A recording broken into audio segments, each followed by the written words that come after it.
Selamat datang di Markas At-Thahirah bersama saya Yasmin Thahirah. Insyaallah di video ini kita akan membedah hukum tajwid yang terdapat di dalam surah Al-Mutaffifin ayat 27 sampai dengan ayat 31. Kita mulai. A'udzu billahi minasy syaithanir rajim. Bismillahirrahmanirrahim. Ayat ke-27. Wa mizajuhu min tasnim. Wa mizajuhu. Miza di sini ada alif yang sebelumnya berharakat fathah. Hukumnya adalah mad tabi'i, dibaca panjang 2 harakat. Wa mizajuhu. Hu di sini ada mad silah qasirah karena ada ha dhamir yang huruf sebelumnya dan setelahnya berharakat, dan huruf yang setelahnya itu bukan hamzah, jadi di sini mad silah qasirah dibaca panjang 2 harakat. Wa mizajuhu min tasnim. Min tasnim. Nah, di sini terdapat nun sukun yang berjumpa dengan huruf ta. Hukumnya adalah ikhfa hakiki. Cara membacanya, nun sukun disamarkan lalu dibaca dengan berdengung. Min tasnim. Di sini ada mad arid li sukun karena ada mad tabi'i, yaitu ia sukun yang sebelumnya berharakat kasroh ni bertemu dengan huruf yang disukunkan karena waqaf, yaitu huruf mim. Cara membacanya dipanjangkan 2, 4 atau 6 harakat, dipilih secara konsisten. Di sini kita akan membaca sepanjang 4 harakat. Min tasnim. Ayat ke-28. Ainan yashrabu bihal muqarrabun. Aina. Di sini ada bacaan lin, yaitu ya sukun yang sebelumnya berharakat fathah. Ya sukun dibaca dengan lunak. Ainan yashrabu. Di sini ada tanwin yang bertemu dengan huruf ya. Hukumnya adalah idgham bi gunnah. Tanwin dimasukkan ke dalam ya lalu dibaca dengan berdengung. Ainan yashrabu. Huruf shin memiliki sifat tafasyi, yaitu ada angin yang menyebar. Jadi kita menyebarkan angin di dalam mulut. Yashrabu. Huruf ra di sini dibaca dengan tafkhim atau dengan tebal karena huruf ra berharakat fathah, jadi kita membaca dengan mengangkat pangkal lidah. Ainan yashrabu biha. Biha sebenarnya ada mad tabi'i, tapi karena kita wasal dan melanjutkan bacaan bertemu dengan alif lam, maka mad tabi'i di sini tidak dibaca. Bihal muqarrabun. Di sini ada alif lam qamariyah, yaitu ketika ada alif lam bertemu dengan salah satu huruf qamariyah, di sini huruf mim, alif lam dibaca dengan jelas atau ditandai juga dengan tanda sukun. Bihal muqarrabun. Nah, di sini huruf qaf dan juga huruf ra sama-sama dibaca tebal dengan mengangkat pangkal lidah. Huruf ra dibaca tebal karena dia berharakat fathah. Kemudian terakhir di sini ada mad arid disukun, yaitu ketika ada mad tabi'i, di sini mad tabi'inya adalah bu. Ada waw sukun yang sebelumnya berharakat dhammah bertemu dengan huruf yang disukunkan karena waqaf, yaitu huruf nun. Cara membacanya dipanjangkan 2, 4 atau 6 harakat. Ainan yashrabu bihal muqarrabun. Ayat ke-29. Innal ladzina ajramu kanu minal ladzina amanu yadhhakun. Inna nun tasydid dibaca dengan berdengung. Innal ladzina. Nah, di sini ada alif lam syamsiyah karena ada alif lam bertemu dengan huruf lam. Alif lam pertama digabungkan ke dalam alif lam kedua sehingga lam kedua menjadi huruf yang bertasydid. Innal ladzina. Di sini ada mad tabi'i karena ada ya sukun yang sebelumnya berharokat kasroh, dibaca panjang 2 harokat. Innalladzina ajramu. Di sini ada huruf jim sukun yang posisinya ada di tengah-tengah kata atau kalimat. Hukumnya adalah qalqalah sughra. Cara membacanya huruf jim kita pantulkan. Ajramu. Huruf ro dibaca tafkhim atau tebal karena huruf ro di sini berharokat fathah. Ajramu. Di sini ada mad tabi'i karena ada waw sukun yang sebelumnya berharokat dhammah, dibaca panjang 2 harokat.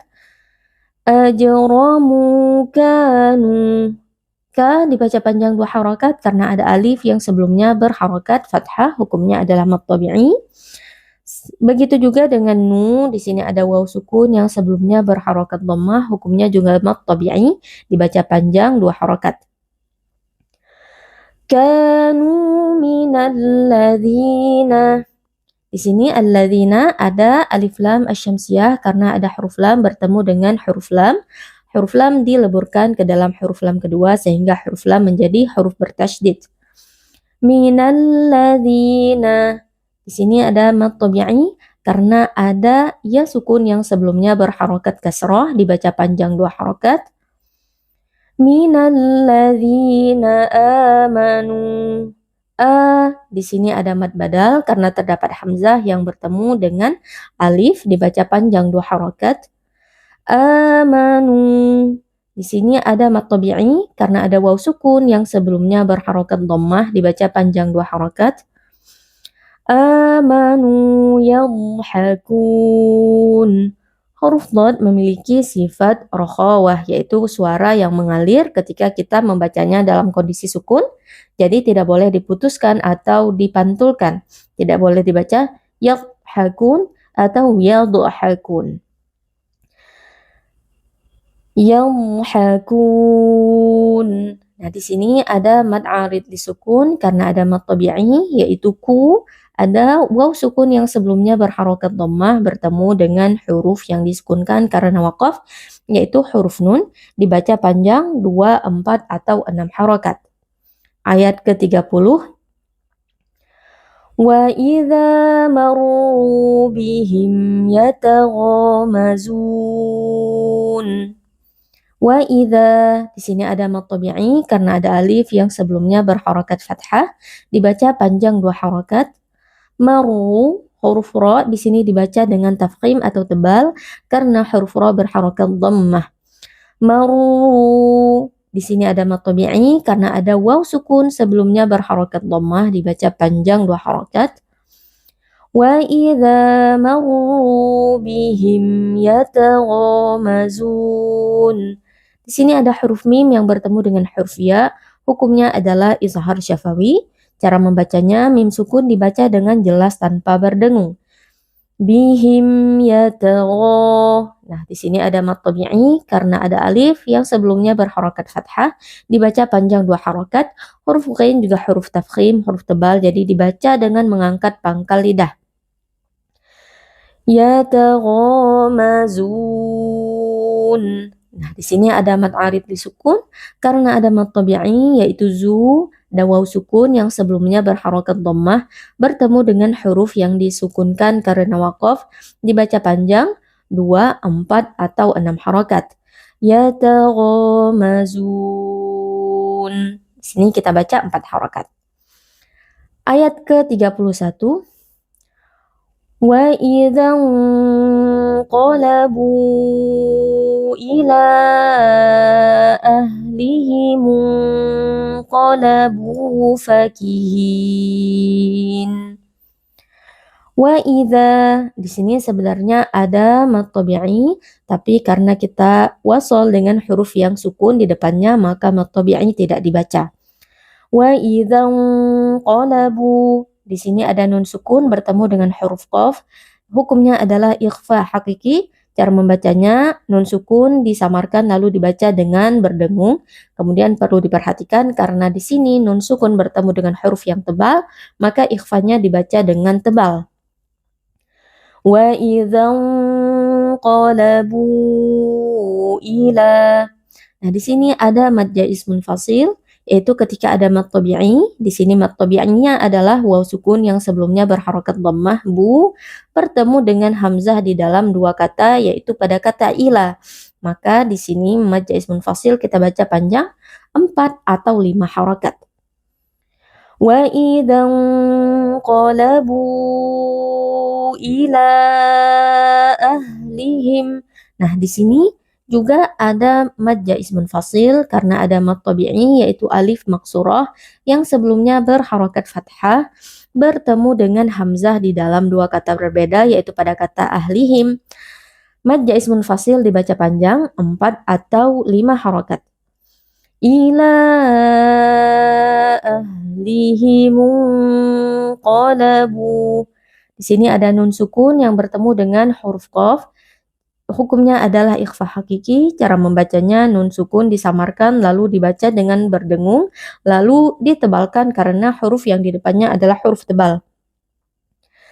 Ila ahlihim qalabu. Huruf qaf, huruf tebal dibaca dengan mengangkat pangkal lidah. Lalu bu, di sini ada mad tabi'i yaitu karena ada waw sukun yang sebelumnya berharokat dhammah dibaca panjang 2 harokat. Fakihin.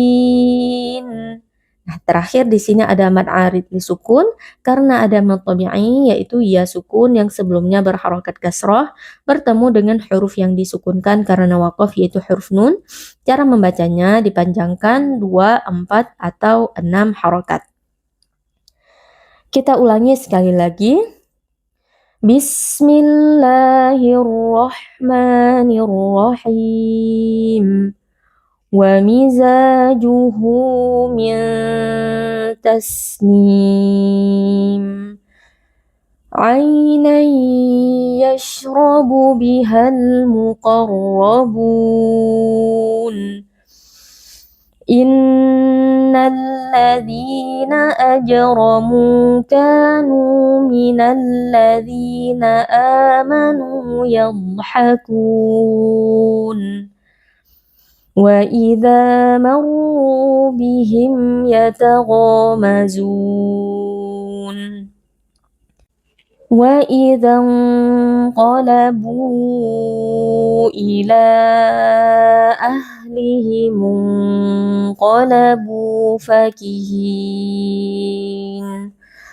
Shadaqallahul azim. Demikian bedah tajwid yang terdapat di dalam surah Al-Mutaffifin ayat ke-27 sampai dengan ayat ke-31.